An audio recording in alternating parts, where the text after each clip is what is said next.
If you've been, dreaming of feeling the wind in your visor and just hitting the open road this year, what if I told you that financing a fairly basic 4,500-pound motorcycle could actually drain over 10 grand from your bank account? Yeah, it's a terrifying prospect. And the craziest part is, at the end of that 3-year period, you wouldn't even own a single piece of the metal. Not a single bolt. Welcome to the deep dive. We are taking your sources, your research, and all these dealer spreadsheets, and we are unpacking the absolute masterclass you need to actually survive the UK motorcycle market in 2026. Because, let's be honest, it is a market built almost entirely on optical illusions at this point. It really is. Like they're selling you a feeling, right? Exactly. The industry is incredibly skilled at selling the romance of independence, the twist of throttle, all that. But they package that feeling inside this labyrinth of financial and regulatory traps that most new riders just do not see coming. Until it's way too late and the trap is sprung. Because the vision is just so potent. Picture yourself walking to a glossy showroom today. You see a brand new 2026 Honda CB125R sitting there under the lights. Oh, it's a beautiful machine. Right. The chrome is gleaming, and the dealer walks up and tells you, hey, it's yours for a few quid a month. You sign a paper, and boom, you are Steve McQueen. It feels like one simple, clean transaction. And that right there, that is the fundamental error most people make. Believing it's just one purchase. Yes, exactly. If we look at the structural reality of the market right now, you are actually making 3 entirely separate concurrent purchases. The 3. 3. And if you only budget for the first one, the subsequent 2 will just completely shatter your financial reality. Okay, let's unpack this. Break down that 3-purchase framework for us. Sure. So purchase number 1 is the physical asset itself. The metal, the rubber, the engine block, and whatever legal financing mechanism ties you to it. Okay, makes sense. That's the bike. Right. Then purchase number 2 is the legal right to operate that machinery on public roads. So, licenses. Yeah, the training, the testing, and the entirely revamped 2026 DVSA licensing bureaucracy, which is a nightmare we'll get into. Oh, we definitely will. And finally, purchase number 3 is the operational upkeep. The day-to-day stuff. Exactly. The fuel, the new vehicle excise duties, specific maintenance schedules, and most crucially, the actuarial algorithms that dictate your insurance premiums. The insurance is just, well, we'll get there. But that is the roadmap for this deep dive. We are going to deconstruct all 3 of those purchases today. We have to, because the landscape has undergone a massive shift in just the last 12 to 18 months. Yeah. So to do this, we've pulled together a huge stack of sources. We've got comprehensive 2026 cost of ownership spreadsheets. We're pulling live dealer finance contracts, specifically focusing on that CMC Bikes offer for the Honda CB125R. Which is a very revealing contract, by the way. Oh, it's eye-opening. We're also dissecting lap times from the latest PS Magazine tire tests, and we are cracking open the Bennett's insurance data pools to see how underwriters are actually calculating your risk right now. Because dealerships have totally rewired how they sell machines, the government has rewritten the rules of roadcraft, and the economy has just weaponized the cost of basic maintenance. Okay, let's pull the curtain back on that first purchase, the asset itself. I'm looking at this CMC Bikes listing for the new unregistered 2026 Honda. The CB125R. Right. It's stunning. It has this Neo Sports Cafe styling, inverted Showa forks. It looks aggressive, but approachable for a beginner. It's designed to look like a much bigger, more expensive bike. Exactly. And the cash price listed in bold font is £4,799. So nearly 4,800 pounds. But right underneath that, in even larger, friendlier letters, is the finance offer. It says, I can ride this bike away today for just £82.84 a month. And there's the hook. I look at that number and my brain immediately rationalizes it. I spend more than that on takeout and streaming services. It feels like free transport. That 82 quid is the absolute cornerstone of the showroom illusion. How do they even get the number that low? Well, to understand how they arrive at a number that aggressively appealing, we have to dissect the actual mechanisms of modern vehicle funding. In the UK, there are 3 primary routes. Okay, what are they? You have the unsecured personal loan, you have hire purchase, which we call HP, and then you have the dominant force in the market, which is personal contract purchase, or PCP. And that Honda offer. That is a classic PCP structure. I want to save PCP for a minute because it honestly feels like there's some dark magic happening in those contracts. Let's start with the traditional methods. Hire purchase. HP. Right, HP. This is the old school sort of mortgage style of buying a vehicle. Meaning I pay it off bit by bit. Yes, it functions very similarly to a traditional mortgage. It's a highly structured, highly predictable amortization schedule. So spreading the loan into fixed payments over time. Exactly. You typically put down a 10% deposit up front. The lender then calculates the entire remaining cost of the motorcycle plus their interest rate and divides that total into equal monthly payments. Over how long usually? Usually over a term of 12 to 60 months. Okay, and as I make those payments every month, I own a little bit more of the bike, right? Like building equity. Legally? No. Wait, really? That is the critical distinction with HP. You do not own a single bolt on that motorcycle during the term of the agreement. The lender retains absolute legal title to the asset. So when do I actually own it? The ownership only transfers to you automatically after the very last payment clears. And often that comes with a tiny nominal administrative charge called an option to purchase fee. How much is that? It's usually around £10. Oh, okay. So I pay it all off, pay a tenner, and it's mine. But our sources mention a fascinating limitation on HP. The maximum age of a motorcycle at the end of an HP agreement cannot exceed 14 years. That's right. So if I want to save money and buy like a 12-year-old used Suzuki, I can only get a 2-year HP deal on it. Why does the lender care how old the bike gets if I'm paying them back every month? Because the bike is the collateral. Ah, I see. Right, so if you default on your payments in month 18, the lender has to repossess that motorcycle and sell it at a wholesale auction just to recoup their money. And old bikes aren't worth much at auction. Exactly. An underwriter's algorithm determines that once a motorcycle crosses that 14-year threshold, its residual value just plummets. It's too old to guarantee the debt. Exactly. Its mechanical reliability becomes too unpredictable, so it no longer adequately secures the debt. But the upside to HP is that because you are contractually locked into paying for the full depreciation of the asset, all the way down to a zero balance, the lender doesn't really care how hard you ride it, do they? They do not care at all. That is the massive operational benefit of HP. There are no mileage limits whatsoever. No penalties for wear and tear. None. If you want to ride that bike 20,000 miles a year through salt and snow, you can. You are paying for that degradation through your fixed payments. But because I'm amortizing the entire cost of the bike, those monthly HP payments are going to be significantly higher than £82.84. Considerably higher, yes. Which brings us back to the temptress of the showroom floor. Yeah. PCP, personal contract purchase. Break down the actual mechanism that makes this monthly payment so incredibly small. The fundamental mechanism of PCP is that you are not actually financing the motorcycle. What am I financing then? You are financing the vehicle's depreciation during the exact time you possess it. Okay, walk me through the literal maths on this Honda CB125R contract from CMC Bikes. All right, let's look at the numbers. We start with the cash price, $4,799. Right. You hand the dealer a 500 PS deposit. You agree to a 37-month term, and your monthly payment is set at that highly palatable £82.84. Which sounds great. It does, but to get that price, you must sign a contract agreeing to a strict annual mileage limit. In this specific case, it's 4,000 miles a year. 4,000 miles. That's not much if you're commuting daily. It isn't, and you also agree to return the bike in good condition, which is a legally defined standard of wear and tear. So wait, I am essentially renting the use of the bike for 4,000 miles a year. Yes, you are renting its descent into becoming a used vehicle. That is wild. Think about it. If you multiply £82.84 by 36 months, you only pay about $2,982. Which barely makes a dent in the actual £4,800 price tag. Exactly. You haven't paid for the bike. The dealership makes this math work by calculating something called the GMFV. The guaranteed minimum future value. That's the one. How do they figure that out? Do they just sit around and guess what a 125cc bike will be worth in 3 years? Oh, it is definitely not a guess. It is a highly sophisticated algorithmic prediction. They use historical auction data, inflation projections, model life cycles, everything. So they know exactly what it'll be worth. The finance company projects exactly what that specific Honda, with exactly 12,000 miles on the odometer and a full dealer service history, will fetch at a wholesale auction in 2029. And for this specific Honda contract in our source, what is that magical future number? The GMFE is set at 2,173.82. And that number becomes your balloon payment, right? Exactly. So at the end of month 36, you have reached a crossroads. You do not own the bike. You have 3 options. Okay, what are my options? Option 1.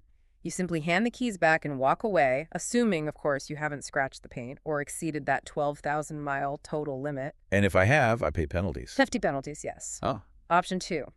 You use any positive equity as a deposit on a brand new PCP contract. positive equity, meaning the bike is somehow worth more in the real world than the 2,173 they predicted. Correct, though that's rare. Okay. And finally, option 3. You pay that 2,173.82 balloon payment in one massive single lump sum to finally acquire legal ownership.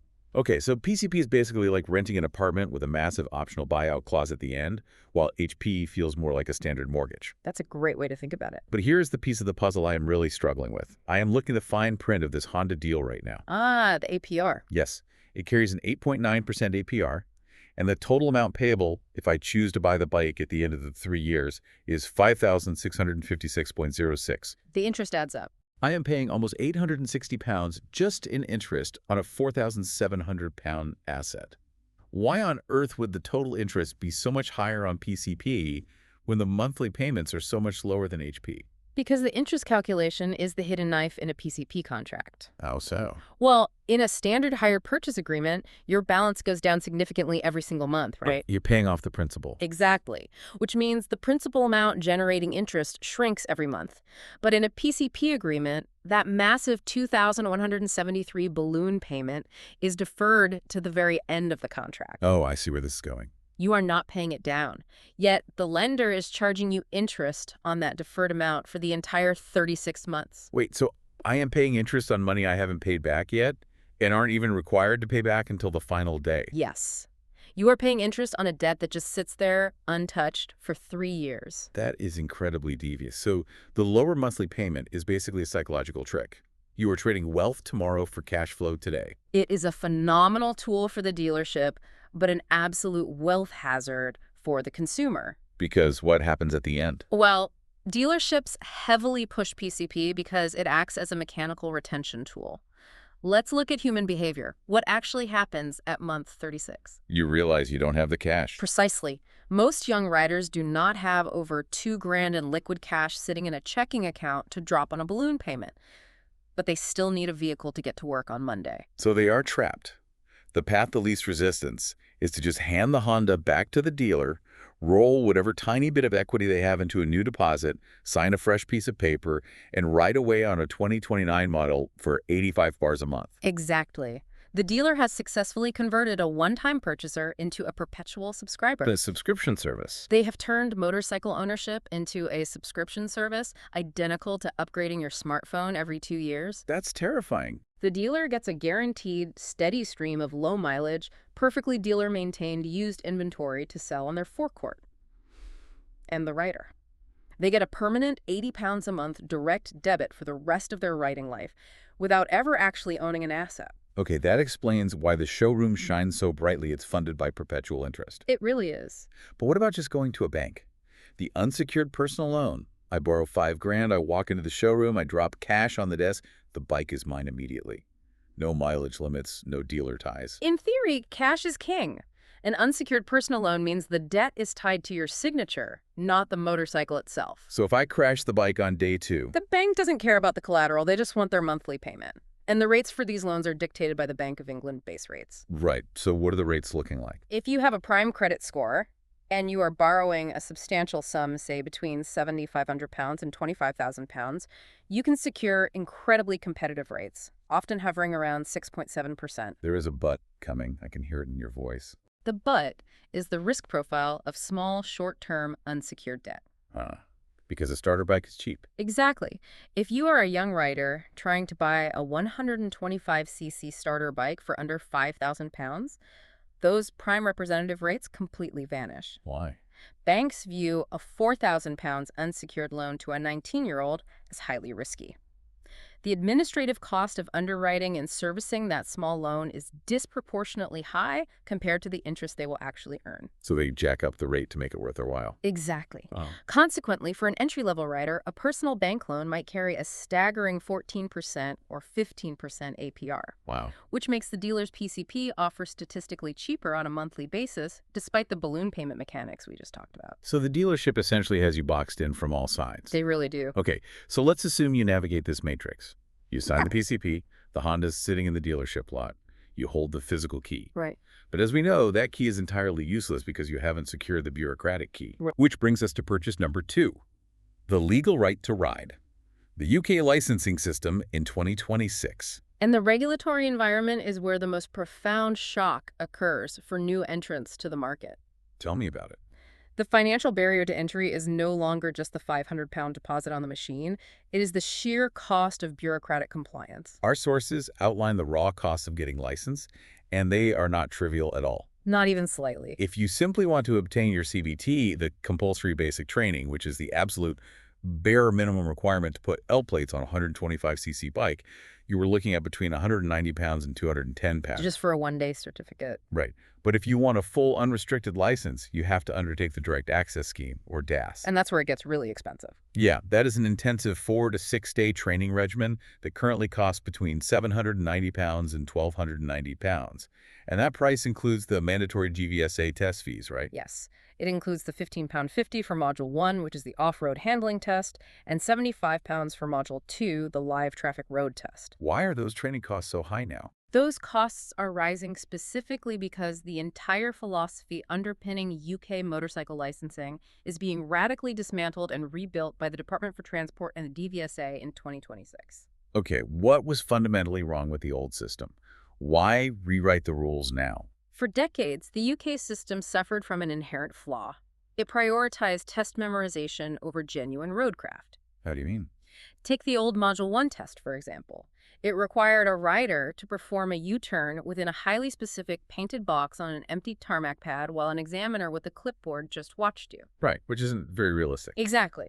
It created a culture where instructors taught students how to pass the test rather than teaching them how to survive complex dynamic traffic environments. And the data clearly showed that passing that rigid snapshot exam did not correlate with a reduction in beginner fatalities. So the 2026 reforms are about shifting the focus from rigid testing to continuous structured training. Precisely. Aligning it much closer to how rigorous car licensing has become, they are actively trying to force competence. Force competence. Yes. The DVSA has finally recognized that the cognitive load of operating a motorcycle in live traffic is immensely high. Let's talk about cognitive load, because one of the biggest changes in the 2026 reforms targets exactly that. Right. The automatic CBT restriction. This is a monumental shift, and it is catching thousands of new riders completely off guard. Explain how it used to work. Historically, the CBT was a generic certificate. You could take your one-day training course on an automatic twist-and-go scooter, which is, incredibly easy to balance and operate. Just twist and you go. Right. You get your certificate, and then the very next day, you could legally jump onto a manual, geared 125cc motorcycle to commute in heavy traffic. Having never touched a clutch in your life. Exactly. And as of the 2026 reforms, that loophole is closed tight. Slam shut. If you take your CBT on an automatic scooter now, your certificate legally restricts you to automatics only. So if I want to ride that geared Honda CD125R I just financed, I am barred from doing so. You are. Unless you return to a training school and pay an additional £70 to £120 for a certified gear conversion course. Okay, I have to challenge the motive here.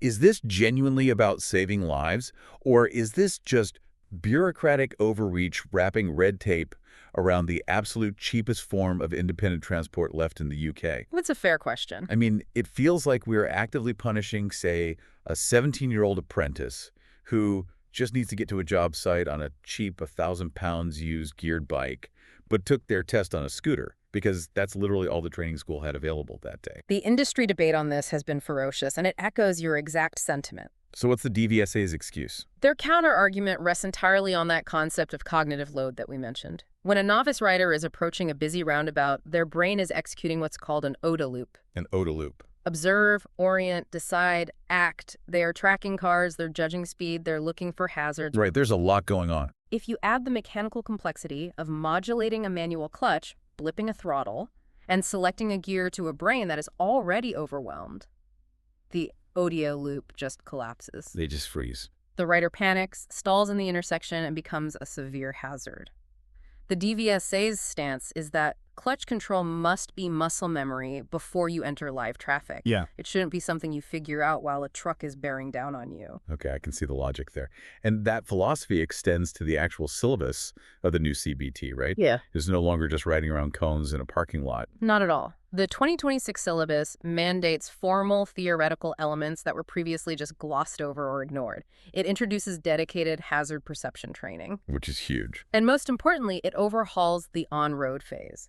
It now requires a highly structured 2.5-hour road ride that includes mandatory stationary stops where the instructor actually facilitates reflective discussion. Reflective discussions, like how did that go? Yeah. Exactly. It forces the student to analyze why a particular junction was dangerous, building analytical roadcraft rather than just basic vehicle operation. Interesting.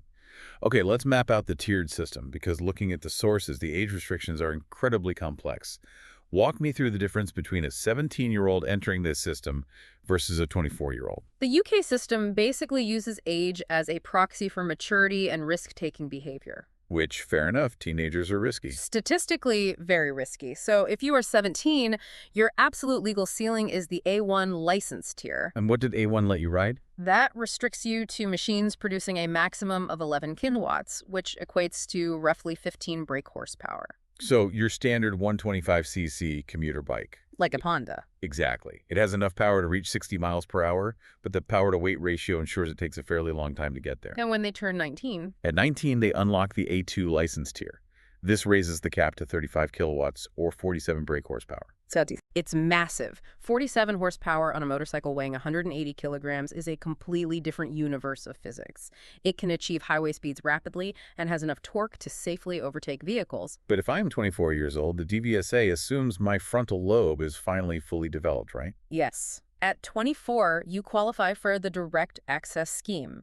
You can bypass the restrictive A1 and A2 tiers entirely. Just jump straight to the big bikes. You undertake your Module 1 and Module 2 exams on a high-capacity, heavy motorcycle. If you pass, you are awarded a full Category A license. You can immediately walk into a dealership and purchase a 200-horsepower superbike entirely unrestricted. Interestingly, the 2026 reforms are also modifying how younger riders progress through those tiers. Because before, if a 19-year-old got their A2 license, they had to retake the incredibly stressful Module 1 and 2 exams all over again 2 years later just to upgrade to a full A license at 21. Yeah, the old way was very redundant. The new progressive access route aims to eliminate that redundant testing. How does that work? The reforms are pushing to allow that upgrade via certified structured training courses instead of a test. Again, it's prioritizing ongoing education over a pass or fail snapshot exam. Okay, so let's put it all together. Our hypothetical rider has navigated the finance matrix. They are paying 82 quid a month for the Honda.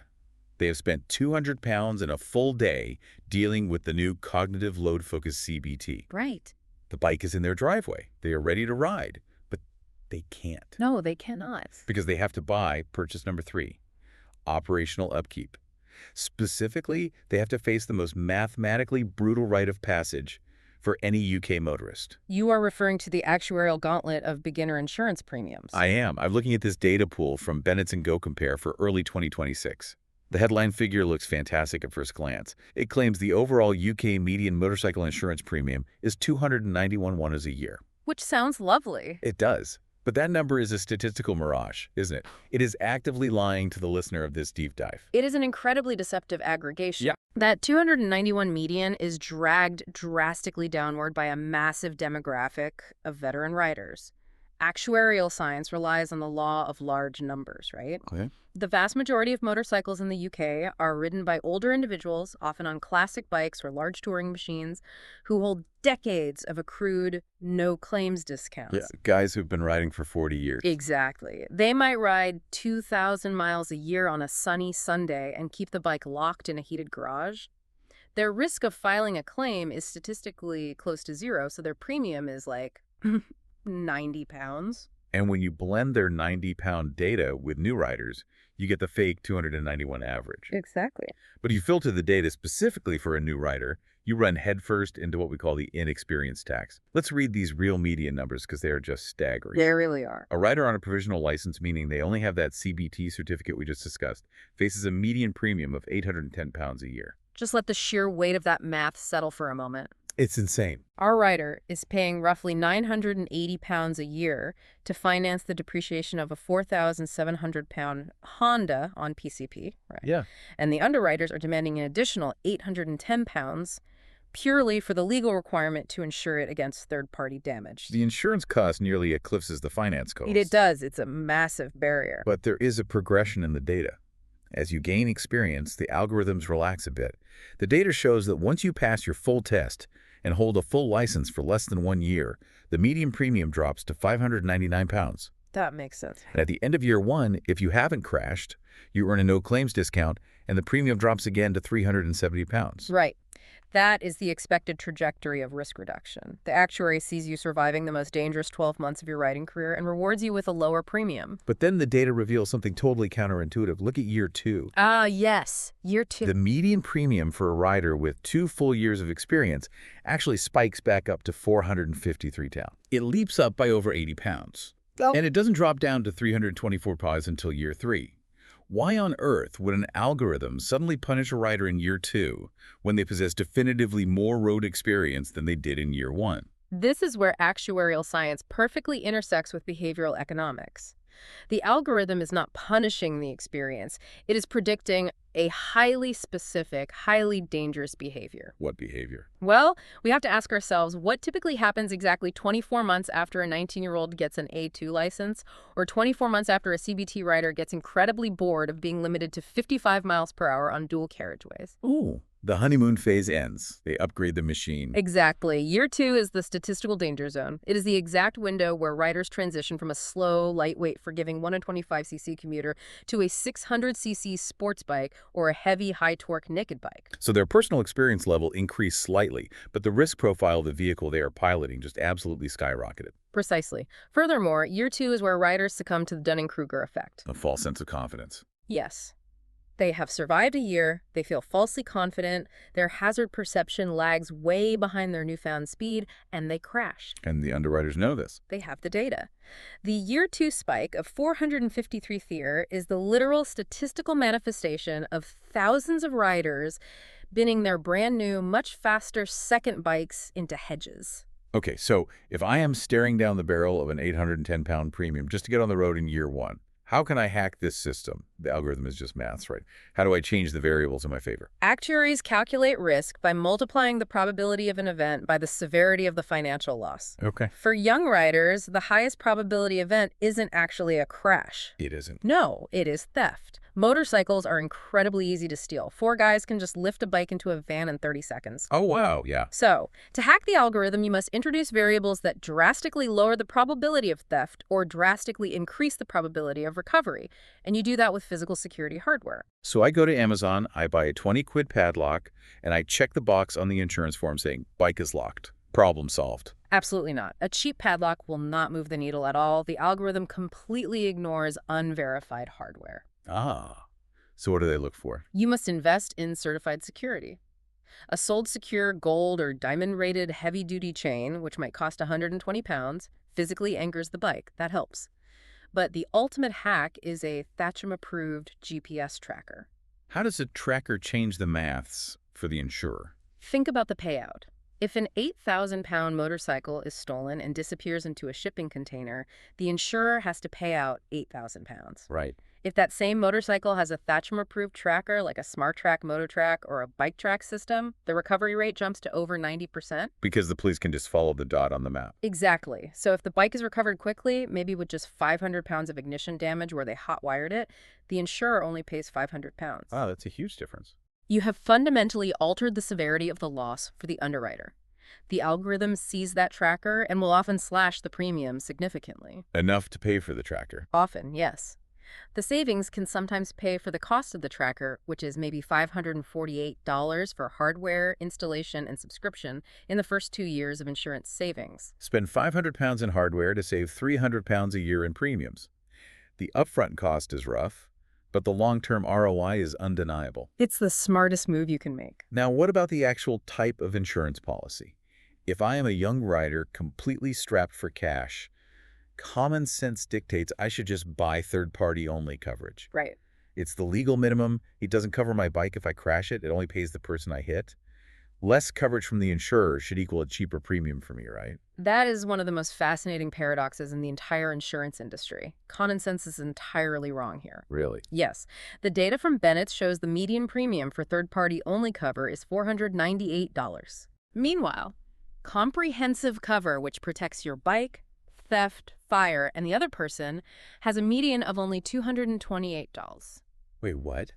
Comprehensive coverage is literally half the price. It is half the price for double the coverage. How is it mathematically possible that buying more insurance costs half as much money? It comes back to behavioral economics and a concept called adverse selection. Adverse selection. Yes. An insurance pool is only as safe as the people in it.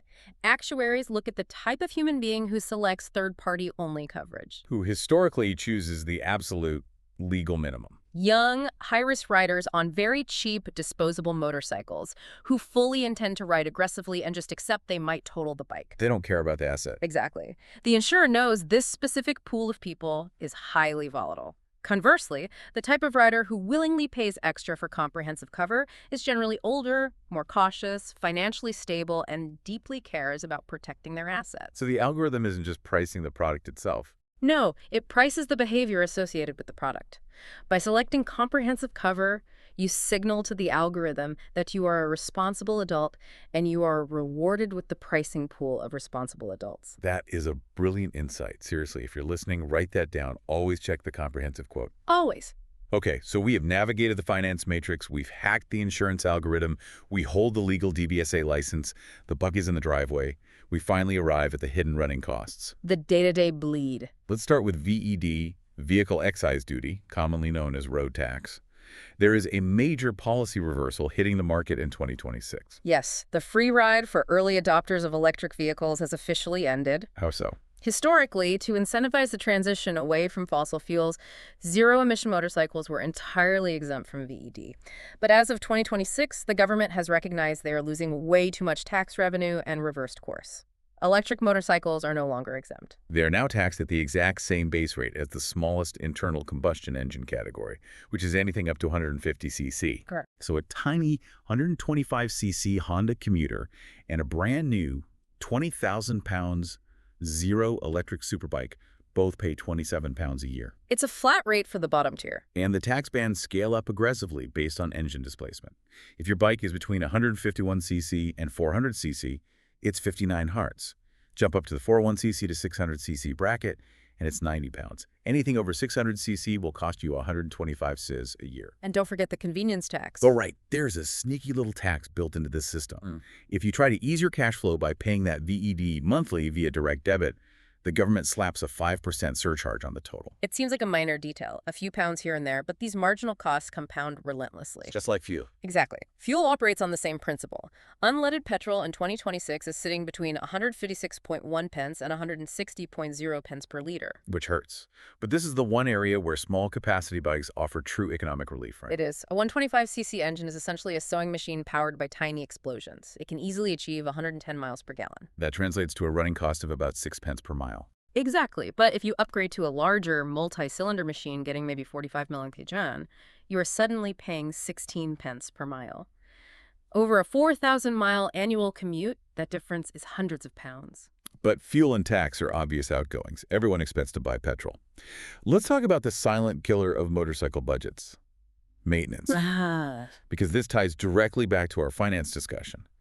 If you finance that Honda on PCP, the contract legally requires you to maintain the manufacturer's warranty, You have to. which means you can't just buy a 15-pound bottle of oil at Halford's and have your mate change it in his shed on a Sunday. No, you are contractually obligated to use certified main dealer servicing, and dealer labor rates are astronomical. How bad are we talking? A basic minor service, which is just dropping the oil, replacing a filter, tensioning the drive chain, and performing a diagnostic safety check, will run you between 150 pounds and 250 pounds. For an oil change. Basically.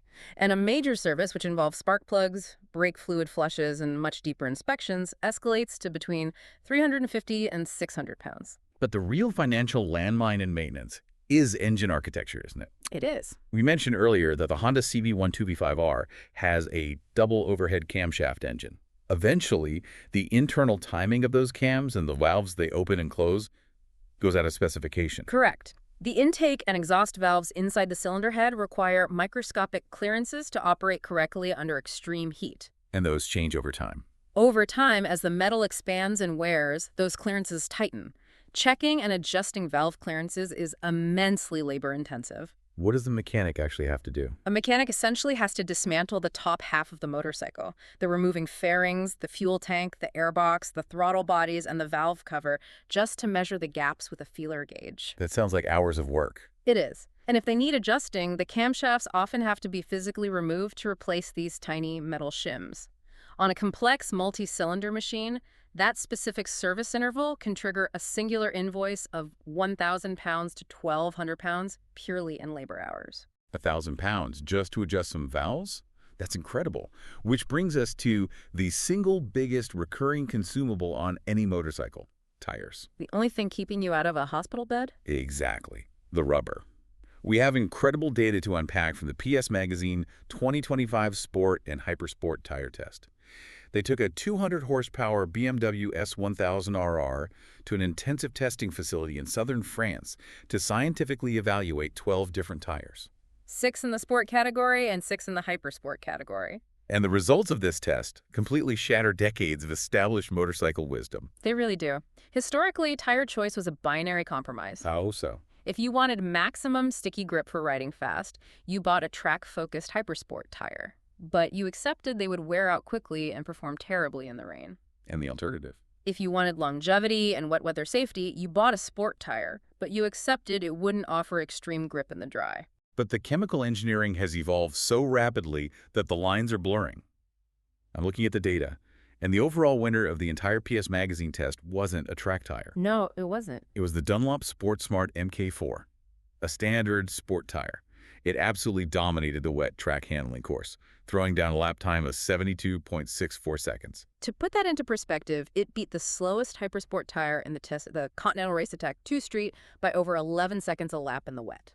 11 seconds. In motorsport, 11 seconds is an eternity. You could measure that gap with a calendar. You really could. The Continental clocked a miserable 84.3-second lap in the wet. It was fundamentally terrified of standing water. But surely the Hypersport tire still reigns supreme on a hot, dry track. The data shows the Pirelli Supercorsa SPV4 won the dry handling course with a blistering 79.82-second lap. They do win in the dry, yes. But we must understand the physics of why, and why that physics is a massive trap for the average consumer. Explain the trap. Hypersport tires like the Pirelli utilize incredibly soft rubber compounds infused with carbon black.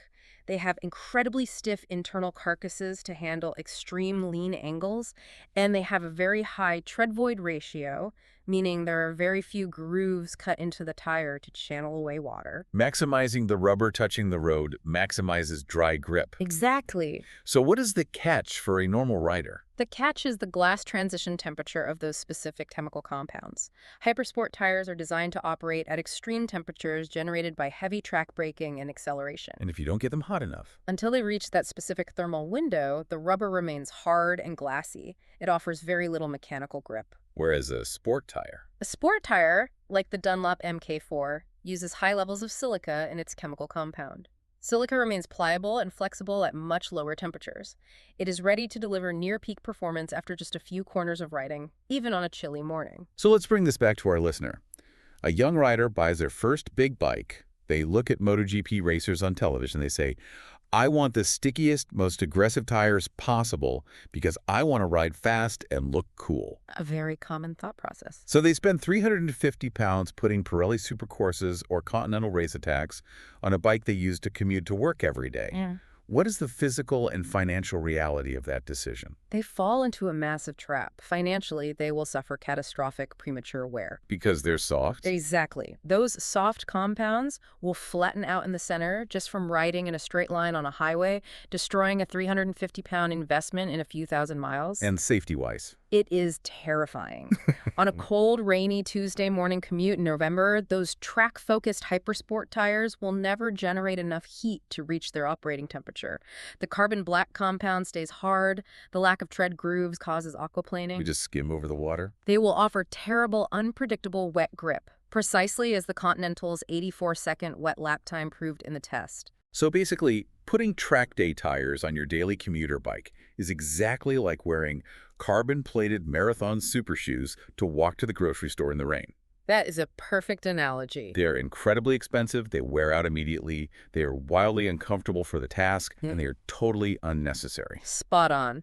The chemical reality of 2026 is that modern sport tires infused with high silica compounds provide dry grip levels that far exceed the skill level of 99% of road riders, while offering drastically superior longevity, thermal versatility, and wet weather safety. Buying hypersport tires for the street is just an ego tax. It really is. Okay, we have painstakingly dissected the finance structures, the licensing bureaucracy, the actuarial algorithms, the tax changes, the engine maintenance, and the tire chemistry. It is time for the ultimate reality check. The big numbers. We need to zoom all the way out. If we calculate the 3-year total cost of ownership to TCO, what is the actual price tag of this entire adventure? To accurately calculate TCO, we have to start with the most painful, silent force in automotive economics: depreciation. The silent killer. The moment you sign that PCP contract and roll the rear tire of a brand new motorcycle off the dealership forecourt, it instantly loses approximately 20% of its retail value. Wait, 20%? Instantly. Why? Primarily because you absorb the 20% value-added tax, the VAT, which a secondhand buyer will not pay. You also absorb the dealer's initial profit margin. So it's just gone. Poof. And after that brutal year one hit, the motorcycle will continue to lose roughly 12% to 15% of its remaining value annually in years 2 and 3. So if I buy a 10,000-pound midweight motorcycle, it loses 2,000 pounds in value the literal second I ride it home, and continues hemorrhaging value for 24 months. Easily. The mathematical curve of depreciation is incredibly steep early on. It does not begin to flatten out into a gentle slope until year 5 or 6 of the vehicle's lifespan. And at that point, it loses what? At that point, it might only lose 300 pounds to 350 pounds a year. Okay, let's run the definitive numbers on 2 specific 3-year TCO scenarios drawn directly from our sources. We're not just looking at the bike, we're adding up the 3 purchases. Let's do it. Scenario A is our 17-year-old on a CBT, buying that $4,799 Honda CB125R as a daily commuter. What does it actually cost them to survive for 36 months? We have to aggregate everything we've explored today. Right, so the CDT training course is 200 pounds. Basic entry-level protective helmet, jacket, and gloves will run 400 pounds. The 10% cash deposit for the PCP deal is $628.51. They buy a certified sold secure lock to appease the insurer for 120 pounds. Now, they suffer 3 years of that brutal provisional insurance premium trajectory we discussed. Let's average that out to 2,430 pounds over the 36 months. 3 years of the newly mandated VED road tax is 81 pounds. 3 basic minor dealer services to maintain the warranty run 500 pounds. Fueling that highly efficient 125cc engine for 12,000 miles over 3 years costs 680 pounds. Then we add the 36 months of those 79 Hahn PCP interest-heavy repayments, which equals 2,844 pounds. And crucially, remember, they do not own the bike yet. Right. If they want to keep the physical asset at month 36, they must pay that final deferred balloon payment of 2,162.48 pounds plus the 10-pound option to purchase fee. Add every single one of those outgoings up. The total 3-year cash outlay for a quote-unquote cheap 4,799 commuter bike is actually 10,055 pounds 79 pounds. Over 10 grand, just to commute on a 125. That is sickening. Now let's examine scenario B, which utilizes the progressive licensing route. This is a 19-year-old taking their DAS training and buying a larger Triumph Speed 400 A2 Classic. The initial barrier is much higher here. Yeah, the intensive DAS training is 1,075. They buy slightly higher quality gear for £900. The 10% PCP deposit on the Triumph is £1,150. Because the bike is a higher theft risk, they invest in the Thatcham tracker for £548. But here's where the algorithm shifts. Because they possess a full DAS license, they are older, and they have active GPS tracking, their total insurance over 3 years is actually radically cheaper than the 17-year-olds, totaling $1,422.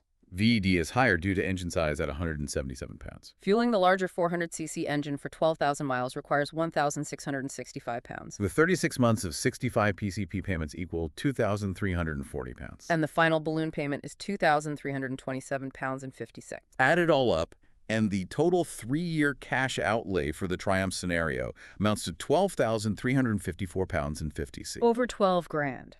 So let's look at the philosophical core of this entire deep dive. The cheap $79 a month Honda actually requires you to generate over 10,000 pounds of pure liquidity over 3 years if you intend to actually own the asset. It's a massive financial commitment. And what if I don't? What if I look at that 2,162 balloon payment at month 36, realize I don't have the cash, and just hand the Honda back to the dealer to walk away? Well, let's do the math. I have still spent 7,883 pounds and 51 hell over 3 years, and I have absolutely zero equity. I don't own a single piece of metal.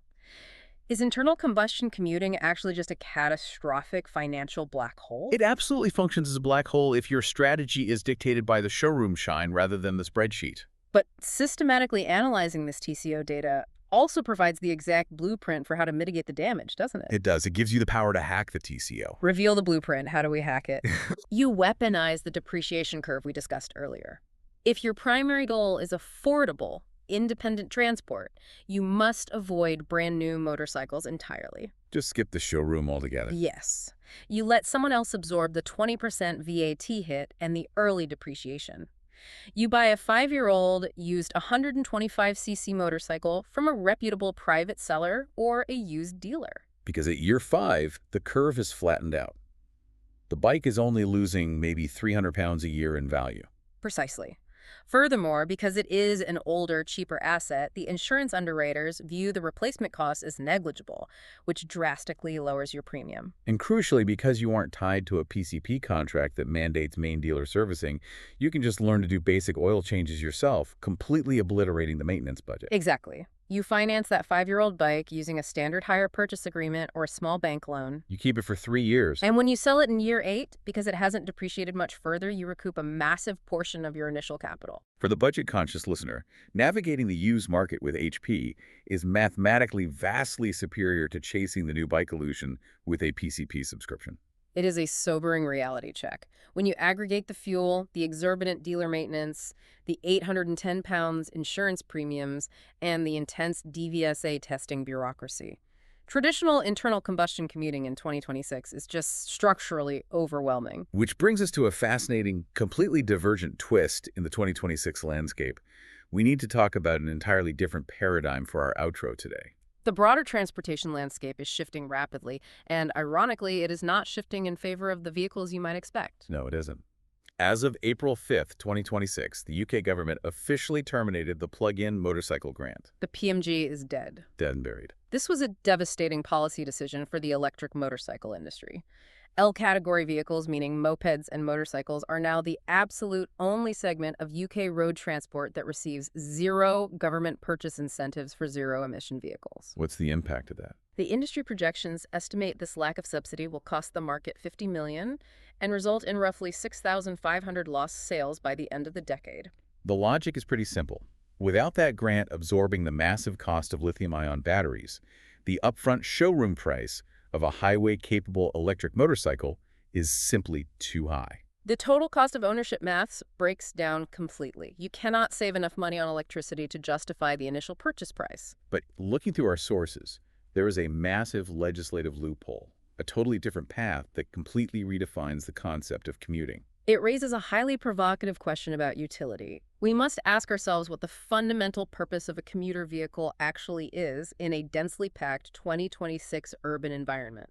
Because while the government killed the motorcycle grant, the UK's cycle-to-work scheme remains highly active and incredibly lucrative. And crucially, it applies fully to e-bikes, high-end electric bicycles that comply with EAPC regulations. The financial mechanics of this scheme are unparalleled.